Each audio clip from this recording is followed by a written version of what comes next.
Gencatan senjata Israel dan Hamas tahap pertama menjadi angin segar bagi kedamaian di jalur Gaza Palestina. Sejumlah sandera juga akan dibebaskan.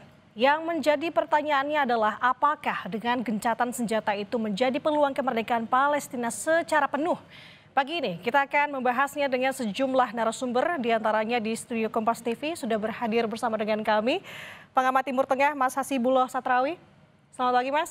Selamat pagi Mbak Nanda, salam Indonesia. Luar biasa, selamat pagi. Nah, kita juga terhubung dengan melalui sambungan daring bersama dengan mantan Dubes RI untuk Iran untuk tahun 2012-2016, Bapak Dian Wirengjurit. Selamat pagi Pak Dian, Assalamualaikum. Waalaikumsalam, selamat pagi Mas Nanda, selamat pagi Mas Hasibullah. Pagi Pak Dian. Oke, saya mau ke Mas Hasibullah terlebih dahulu terkait dengan gencatan senjata ini, Mas Hasibullah. Kalau Mas sendiri melihat situasi sekarang ini, apakah memang gencatan senjata ini benar-benar dapat terimplementasikan di lapangan, Mas? Melihat track record ataupun yang sudah kita lihat ke belakang mengenai gencatan senjata sejauh ini. Kalau dari Mas Hasibullah bagaimana melihatnya? Ya, terima kasih Mbak Nanda. Kalau kita baca per detik ini atau per jam ini, dalam hitungan saya ini sudah masuk ke 63 jam lewat 34 menit semenjak gencatan senjata diberlakukan pada jam 12 siang waktu Israel, waktu Timur Tengah. Maka bisa kita katakan sampai hari ini belum ada pelanggaran-pelanggaran yang menodai gencatan senjata ini. Saya menghitung dari jam 12 siang waktu Israel atau jam 4 sore waktu sini. Kalau dihitung sebelumnya, katakanlah sejak dini hari malam waktu Israel meratifikasi gencatan senjata ini memang masih terjadi pelanggaran. Tapi sekali lagi itu belum dianggap sebagai pemberlakuan efektif. Minimalnya kalau kita merujuk kepada yang disampaikan oleh juru bicara tentara Israel yang menyatakan per 12 siang Jumat waktu Israel berlaku efektif gencatan senjata dengan semua ketentuan-ketentuan yang ada di dalamnya termasuk pembebasan sandera pada waktu 72 jam maksimal yang masih hidup. Sekarang sudah masuk di 63 kurang lewat 35 menit dan kita akan menyaksikan dalam beberapa jam ke depan bagaimana momen-momen puncak dari pemberlakuan tahapan gencatan senjata tahap pertama ini, terutama pertukaran sandera yang saya melihat dikatakan ini adalah sudah permanen dan pasti nggak ada yang bisa memastikan. Bahkan kalau kita lihat dinamikanya, gejolaknya luar biasa. Misalkan di last minute menjelang akhir ini, itu soal daftar sandera masih menjadi perdebatan. Karena beberapa nama yang high profile dari tahanan-tahanan Palestina itu tidak mau dilepaskan oleh Israel. Khususnya Marwan Barghouti yang merupakan salah satu tokoh terkemuka dan digadang-gadang bisa menjadi pengganti Mahmud Abbas sebagai presiden otoritas Palestina. Jadi ada banyak hal tantangan, tapi saya melihat sampai hari ini para mediator, para penjamin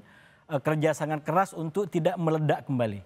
Minimal kita lihat dengan kunjungan Trump yang pagi ini juga dijadwalkan akan sampai di Tel Aviv, di Israel, untuk beberapa acara termasuk ngasih pidato di parlemen sebelum nanti ke Sharm el-Sheikh di Mesir. Oke, dari pernyataan Mas Hasibullah ini berarti diartikan sebenarnya gencatan senjata ini belum secara penuh bisa diterapkan begitu atau seperti apa bisa mengartikan? Saya melihatnya dari awal sebenarnya dua pihak yang berkonflik terutama Hamas dan pemerintahnya Netanyahu itu masih belum mau berhenti, boleh dikatakan begitu. Tapi konsensus global, tekanan global yang sekarang diekspresikan dari berbagai macam cara, mulai forum-forum resmi seperti PBB tanggal 22, tanggal 23, sampai kemudian flotila global Sumut itu yang mencoba menerobos Israel, sampai suara-suara jalanan, demo di mana-mana. Bukan hanya di Arab, tapi juga di timur, di barat. Hampir seluruh bumi ini sekarang bergerak dan menyuarakan untuk pentingnya kemerdekaan Palestina dan menghentikan genosida. Nah, saya menganggap ini yang kemudian ditangkap minimal oleh Trump dan negara-negara besar yang siang ini nanti di Mesir akan berkumpul G20 atau 20 negara untuk memberikan pengawalan lebih ketat bagaimana yang sudah dicapai ini terus terpelihara dan menuju yang tadi kita jadikan sebagai tema Palestina merdeka walaupun mungkin tantangannya masih sangat terjal dan sangat banyak ke depan.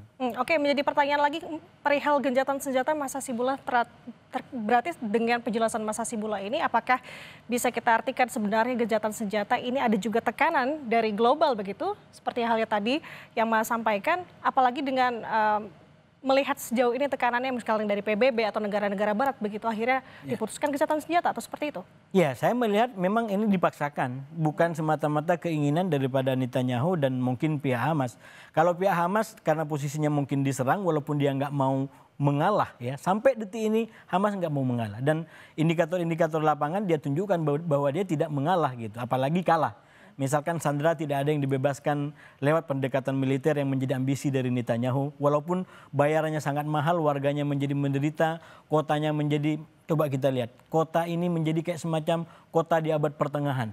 Bukan lagi kota yang hidup di era sekarang 2025 yang kita junjung tinggi berbagai macam nilai kemanusiaan dan kesetaraan dan segala macamnya itu. Dan menurut saya sekali lagi inilah kemudian nilai-nilai yang memandu masyarakat global, nurani global untuk bergerak, untuk menyatakan sikap bahwa ini harus diakhiri, stop genosida, kita bukan hidup di abad pertengahan, kita bukan hidup di zaman barbar, kita hidup di era modern, kita menginginkan, memimpikan anak bangsa itu bisa hidup damai dan saling menghormati satu sama lain. Oke, kalau melihat tadi Mas juga menyinggung mengenai ada pertemuan di Mesir begitu ya. Sebenarnya pertanyaannya adalah bagaimana sih sebenarnya aktor-aktor regional ini atau bisa kita katakan mediator ini seperti Mesir, Qatar, Iran dalam gencatan senjata ini? Gitu.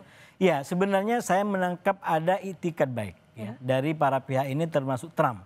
Sekali lagi Trump karena dia yang penjamin bagi Israel. Termasuk ketika dia kirim pasukan 200 ke Israel, menurut saya itu tugasnya untuk mengamankan Israel agar tidak mengambil tindakan lagi gitu.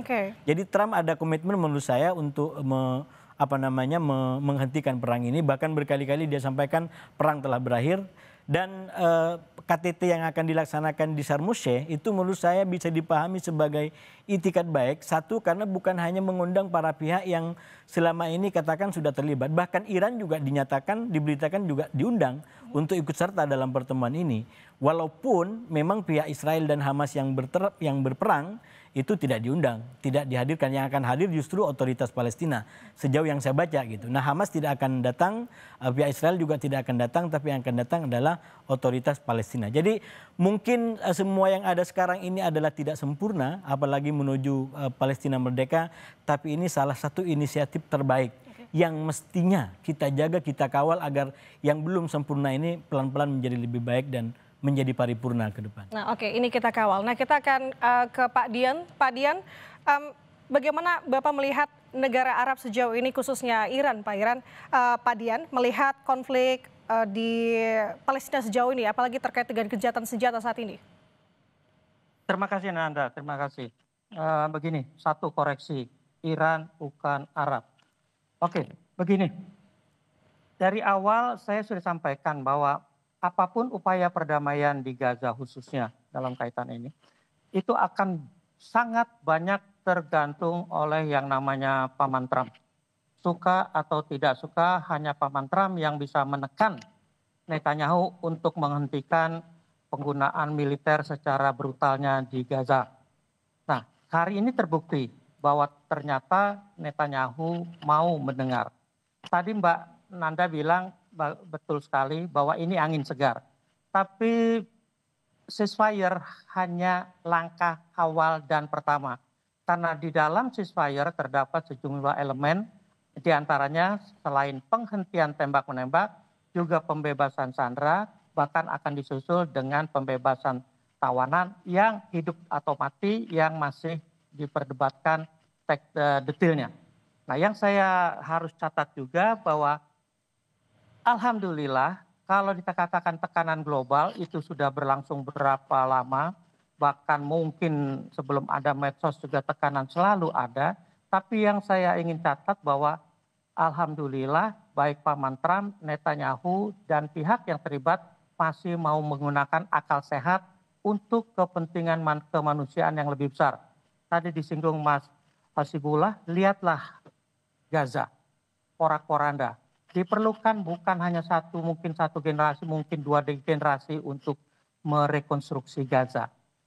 Untungnya pihak Hamas pun mau memahami hal ini.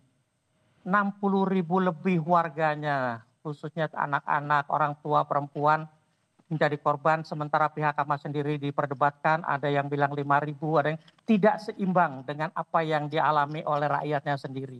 Sudah waktunya Hamas juga meninggalkan platform penggunaan kekerasan atau cara militer untuk memperjuangkan pembebasan Gaza. Buat saya, jangan dibandingkan. Ada yang mengatakan Hamas bisa belajar dari Indonesia, menggunakan kekerasan untuk mengatasi penjajahan.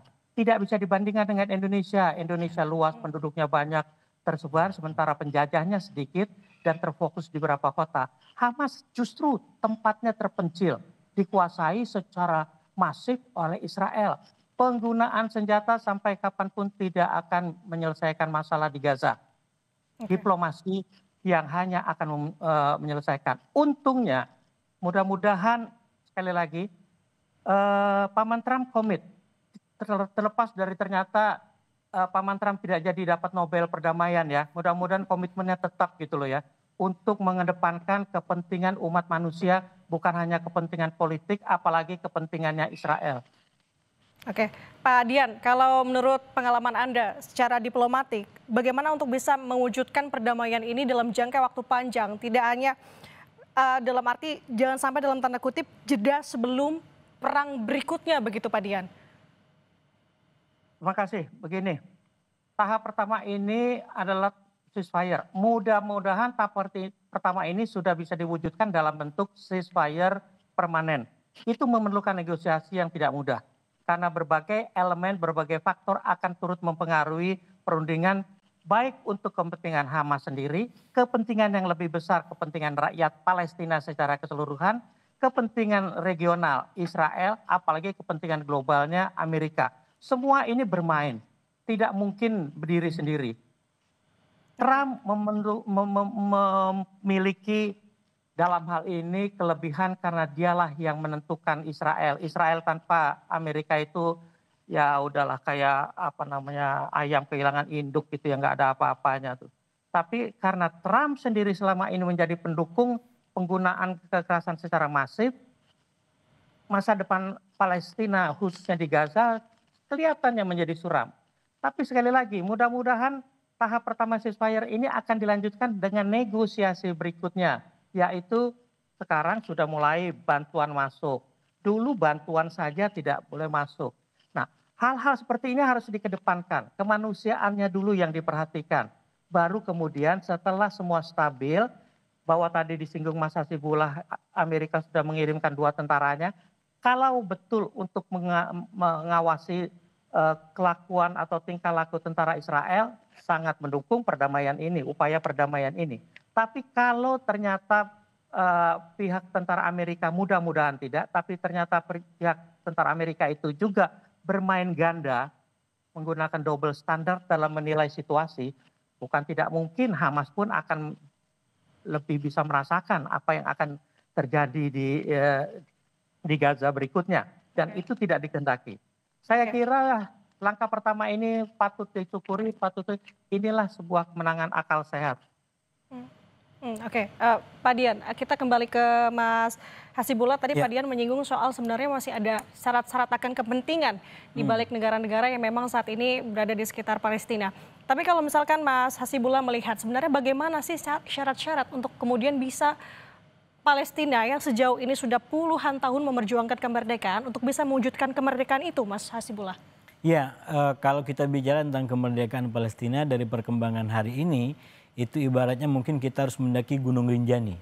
Wow. Kalau saya pakai gunung lain tidak terlalu Indonesia, jadi lebih Indonesia kita pakai Gunung Rinjani. Gitu. Artinya apa? Begitu banyak tahapan, begitu banyak proses yang harus dilalui. Tapi kita harus optimis, apalagi ini acara Kompas Pagi, jadi kita harus mulai dengan semangat yang baik gitu ya. Optimismenya apa?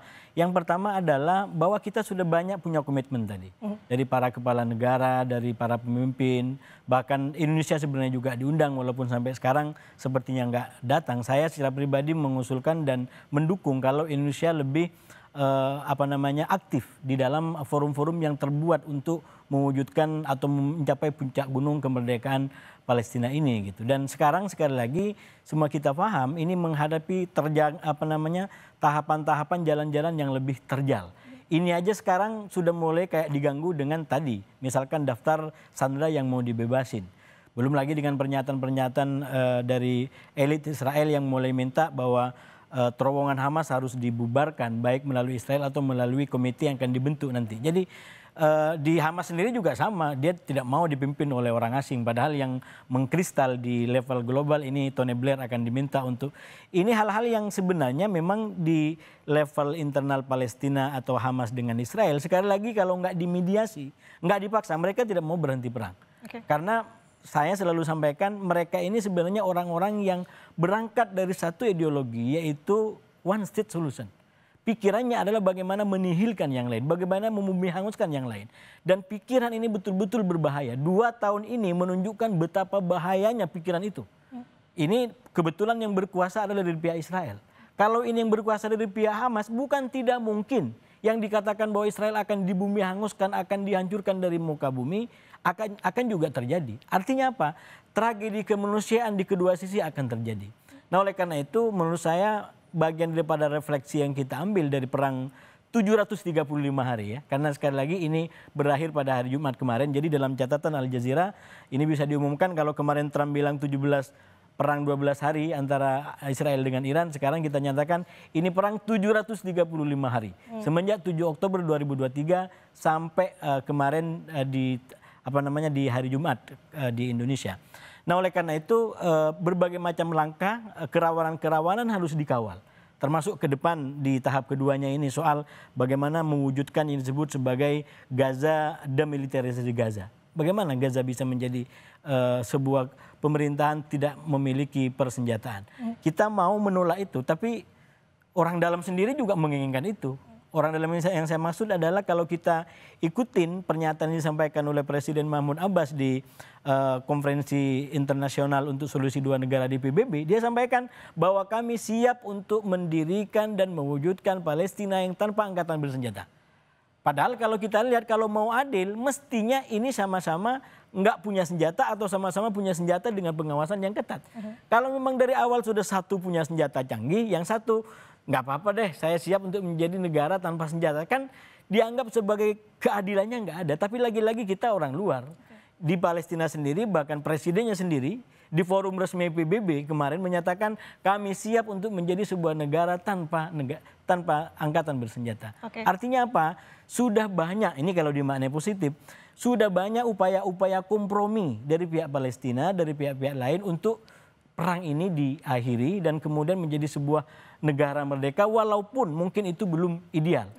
Kalau pilihannya harus perang habis-habisan, mungkin yang kurang ideal itu lebih baik daripada harus habis-habisan menghabisi para generasi seperti yang sekarang terjadi di Gaza. Berarti wait and see ya, melihat apalagi di gencatan senjata ini ada 2 fase begitu ya. Kita lihat apakah ini Saya membaca kurang lebih 3 fase. Fase kedua itu yang paling krusial karena berkaitan dengan demilitarisasi Gaza, termasuk ujungnya adalah penyerahan senjata Hamas. Hamas tidak akan mudah langsung menyerahkan senjatanya, kecuali kalau bahasa mereka kepada negara yang itu negara Palestina. Masih panjang sebenarnya untuk bisa memastikan ini ya. Oke Pak Hasibullah, kita ke Pak Dian. Pak Dian, kalau menurut pandangan Anda, bagaimana bisa mewujudkan negara Palestina ini benar-benar merdeka menurut perspektif Anda Pak Dian? Terima kasih. Latar belakang saya diplomat, izinkan saya meruntun kejadiannya ya. Pertama kan ada konferensi New York bulan Juli tahun 2025 itu yang menyepakati sejumlah persyaratan menuju Palestina, Gaza yang merdeka. Dilanjutkan dengan hasil konferensi New York itu diadopsi, disahkan melalui sidang umum PBB. Artinya apa? Bahwa semua negara pendukung deklarasi, bahkan sekarang lebih luas lagi, seluruh negara anggota PBB yang 193 itu sudah menyetujui perdamaian Gaza harus berdasarkan konferensi New York Juli 2025. Karena resolusi hanya 2 pasal kok. 1 mengendorse keputusan New York, kedua tetap mengikuti perkembangan selanjutnya. Nah saya mau ingatkan sama pemirsa teman-teman bahwa di dalam konferensi New York itu ditegaskan bahwa pemerintahan yang akan dibentuk kelak di Gaza tidak akan melibatkan Hamas. Satu. Kedua, Hamas harus meletakkan senjata. Dua, berarti ketentuan ini sudah disetujui oleh semua negara. Berarti Hamas harus mengikuti hal ini. Bukan berarti Hamas harus dihilangkan, tidak.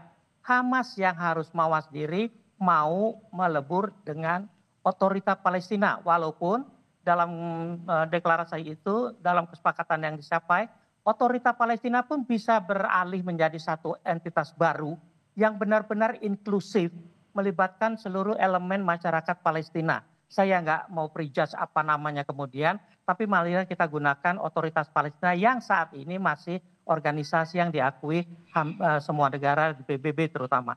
Nah, kalau saja hal ini diperhatikan, berarti harus ada rekonsiliasi yang jelas tegas di kalangan masyarakat Palestina sendiri untuk bersatu. Kita ingat mereka dipertemukan oleh Beijing, oleh Xi Jinping di Beijing tahun 2024 yang lalu, 13 faksi, sehingga saat ini belum ada tindak lanjutnya. Apakah mereka akan sepakat bersatu dalam bentuk apa?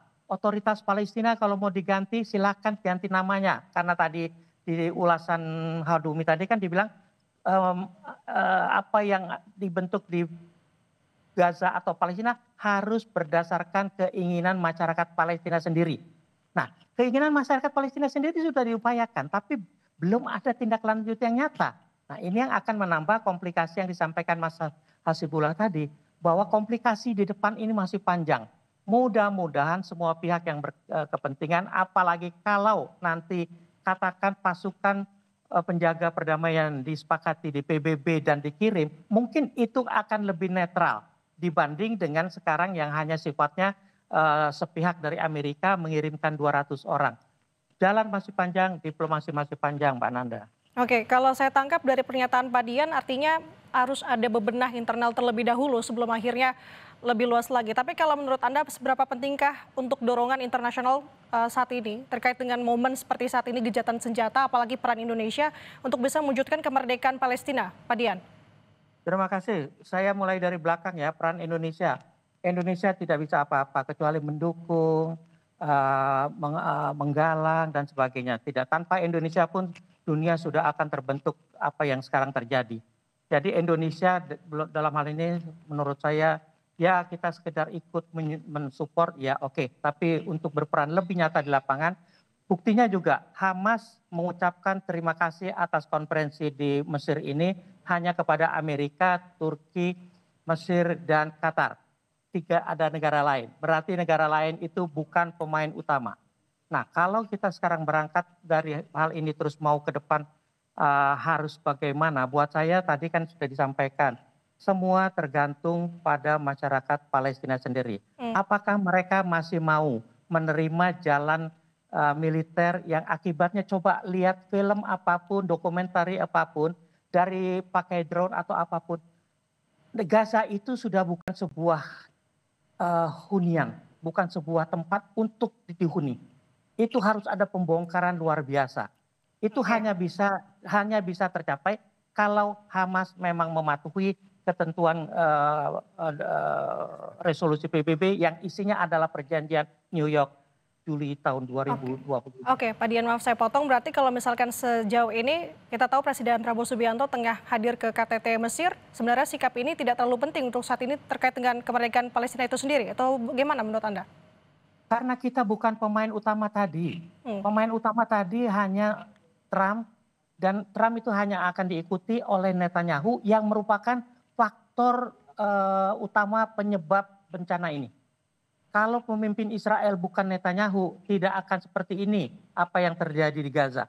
Karena Netanyahunya, makanya di dalam Israelnya sendiri, gelombang untuk menolak Netanyahu sudah semakin membesar. Mudah-mudahan dalam pemilihan berikut kalau memang Netanyahu bertahan, Netanyahu bisa digantikan oleh pemimpin yang lebih realistis, lebih pragmatis, dan bisa menggunakan akal sehatnya bahwa cara-cara penggunaan kekerasan memang sudah harus ditinggalkan. Sedikit menyinggung, kalau dikatakan negara tanpa angkatan bersenjata, saya kira bukan semua sudah tahu bahwa Costa Rica adalah contoh sebuah negara yang tidak memiliki angkatan bersenjata, yang hidupnya sejauh ini aman, tentram, dan pemimpinnya Oscar Arias waktu itu juga pernah menangkan Nobel. Trump harus mengarahkan ke arah sana. Nah kita bergeser ke Mas Hasibullah. Mendengar pernyataan Pak Dian, bagaimana tanggapan Mas? Setuju dengan? Lebih optimis dengan Pak Dian menjadinya, karena ternyata negara yang tanpa senjata pun juga bisa hidup damai gitu.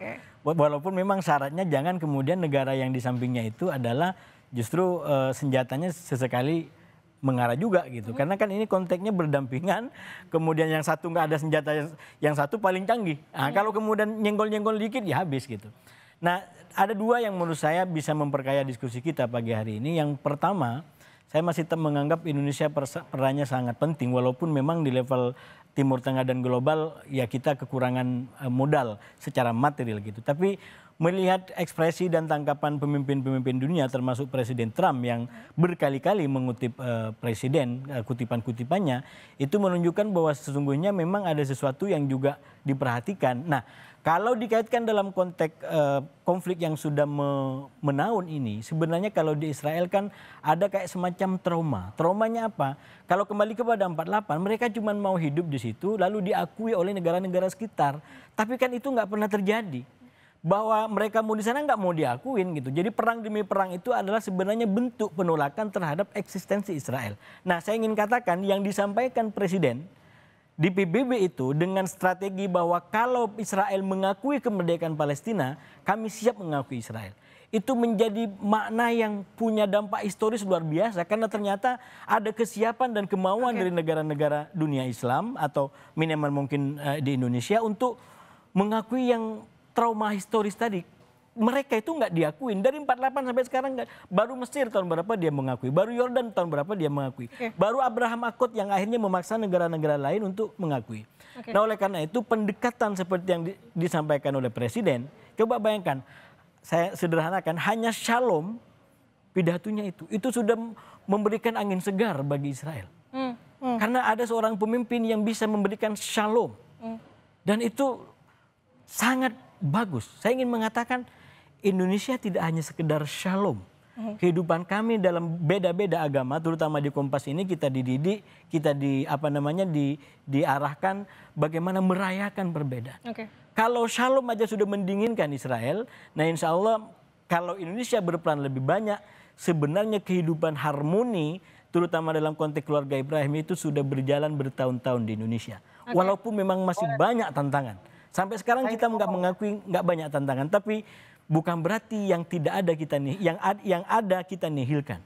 Kita ini ada, walaupun masih banyak kekurangan, tapi dibanding negara lain, ternyata yang kita punya itu sudah sangat inspiring, sudah sangat menginspirasi, dan pidato Presiden menjadi salah satu contoh menurut saya bagaimana bangsa-bangsa lain ternyata sangat memaknai positif tradisi salam yang lintas iman itu. Artinya masih banyak PR kalau yang saya tangkap dari Mas Hasibullah ya. Tapi kalau misalkan untuk conclusion pagi hari ini, Mas dan juga Pak Dian, kalau saya dari Pak Dian dulu singkat saja Pak, harapannya ke depan terkait dengan kejahatan senjata ini, apakah benar harapannya bisa mewujudkan kemerdekaan Palestina itu sendiri, Pak Dian?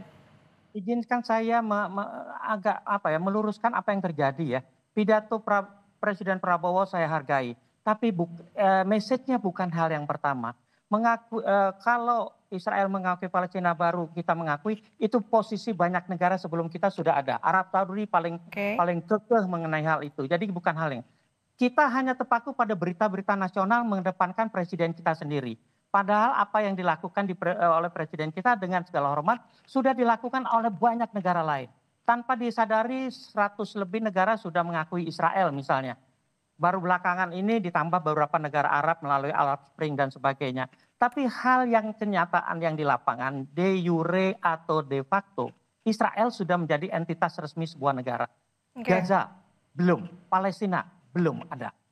Itulah yang harus dikedepankan dengan melupakan segala macam slogan atau berita-berita yang menurut saya katakan dibilang Prabowo mengguncang dunia. Saya kira itu hanya di Indonesia kok. Tidak ada di media mainstream pernyataan itu. Karena semua negara menyampaikan hal yang sama. Terima kasih. Itu dari Pak Dian. Kalau dari Mas Hasibullah bagaimana, singkat saja Mas? Ya, saya sekali lagi apapun inisiatif yang bisa mengarah pada perdamaian dan kemerdekaan Palestina kita dukung. Dan itu adalah optimisme. Sekali lagi tidak ada yang ideal langsung turun dari langit. Kita membangun tahapan demi tahapan, tangga demi tangga. Yang sudah dicapai hari ini adalah rentetan dari berbagai macam usaha, baik sipil ataupun di level government, termasuk pertemuan-pertemuan di PBB, termasuk yang dilakukan oleh Trump. Oleh karena itu, kembali kepada semangat diskusi pada pagi hari ini, ayo kita satukan semua kemampuan dan kekuatan kita ini untuk membangun lebih tinggi lagi bangunan peradaban dan keadaban kita. Sehingga mimpi kita untuk memiliki sebuah kehidupan yang, kalau kata pembukaan Undang-Undang Dasar, kemerdekaan ialah hak segala bangsa, itu betul-betul bisa terwujud dalam kehidupan sehari-hari. Itu yang saya tangkap dari diskusi pagi hari ini, sikap optimis tetap harus ada begitu ya. Terima kasih narasumber hebat pagi hari ini, pengamat Timur Tengah Mas Hasibullah Santrawi, dan juga melalui sambungan Zoom mantan Dubes RI untuk Iran 2012-2016 Bapak Dian Wirangjurit. Terima kasih atas waktunya. Assalamualaikum, sehat selalu Bapak-bapak. Assalamualaikum. Terima kasih.